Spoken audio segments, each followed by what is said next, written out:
Hello and welcome to another weekly video with myself, Sam Volkering, and my friend and colleague, Nick Hubble. Nick, good morning, afternoon. I guess it doesn't really matter. There's so many time zones and people watching from all over the place. Hello and welcome to the video this week. Now, Good to be with you again.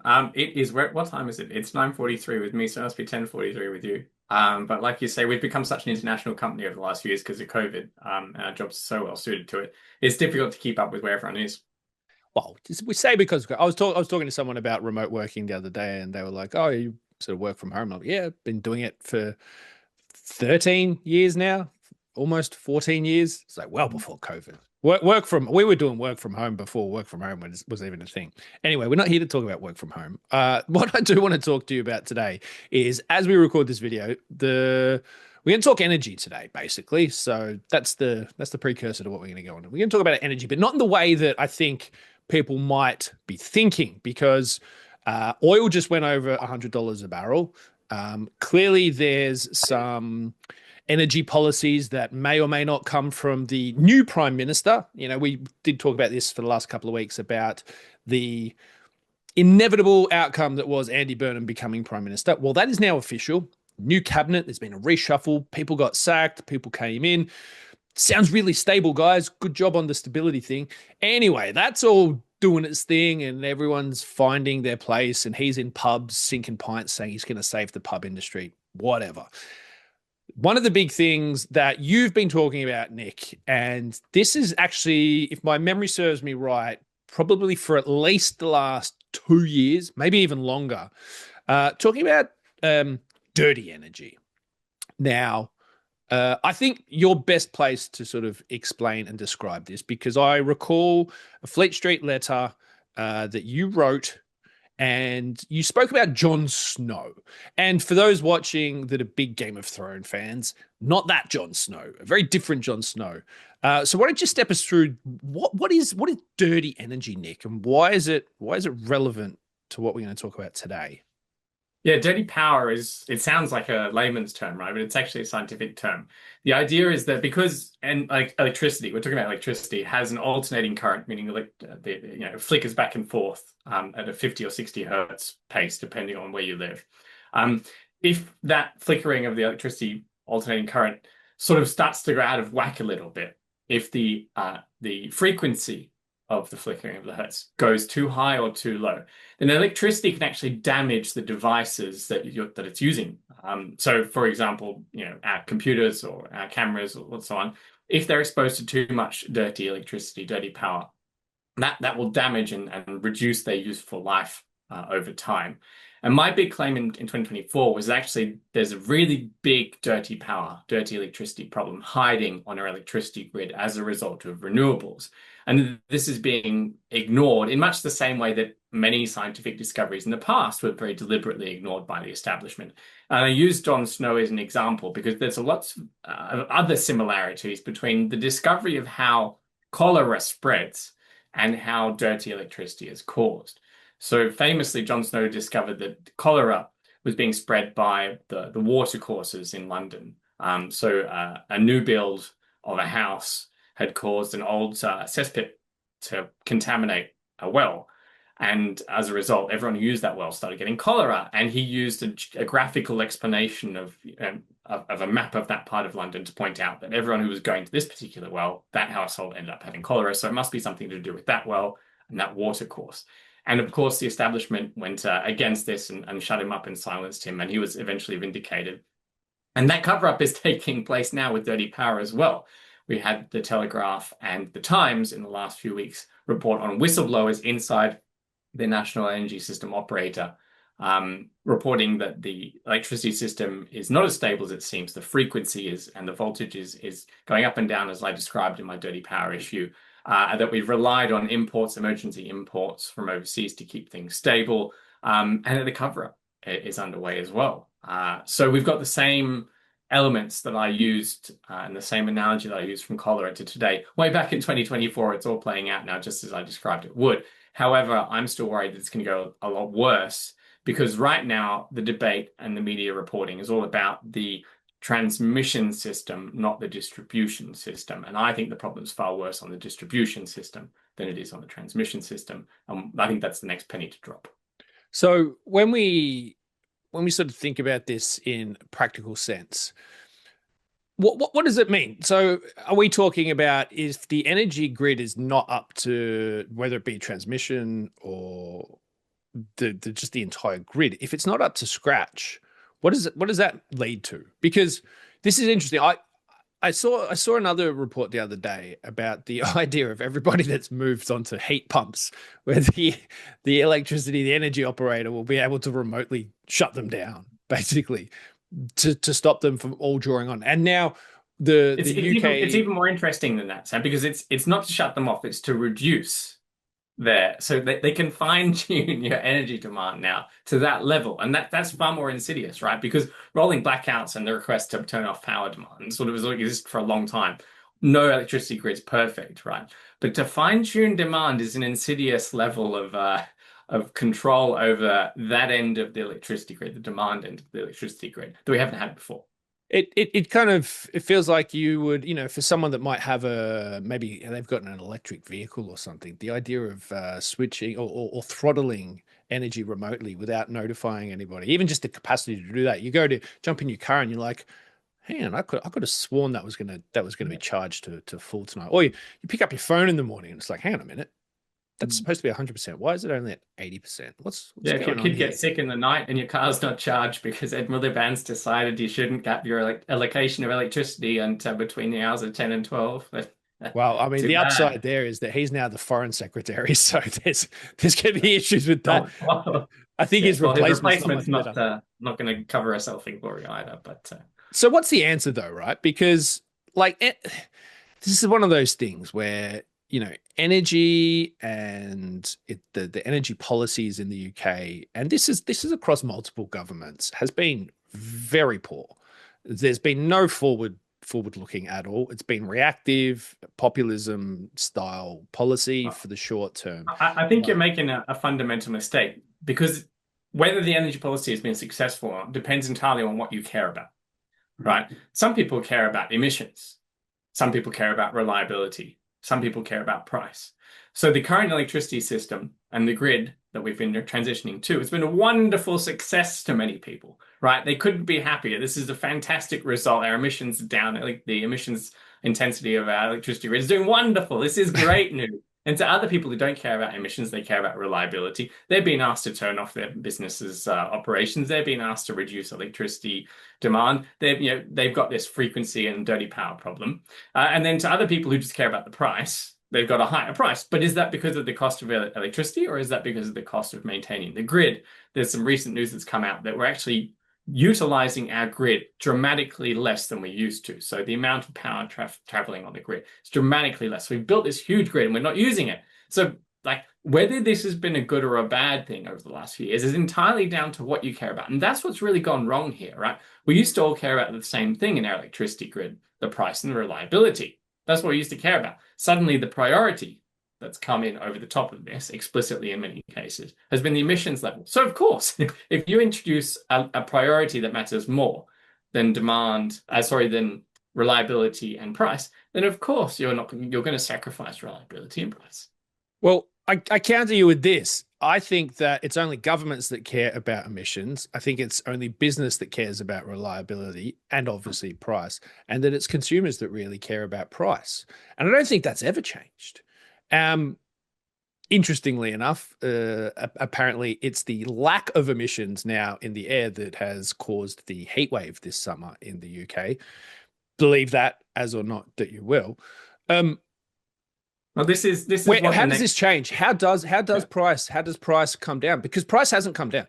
Price hasn't come down for the better part of a decade. Price has continuously gone up, and it's not that necessarily that the cost of the energy itself is astronomically higher. It's the cost of making that energy, of getting it to where it needs to go. It's the regulation cost that gets layered on top of that.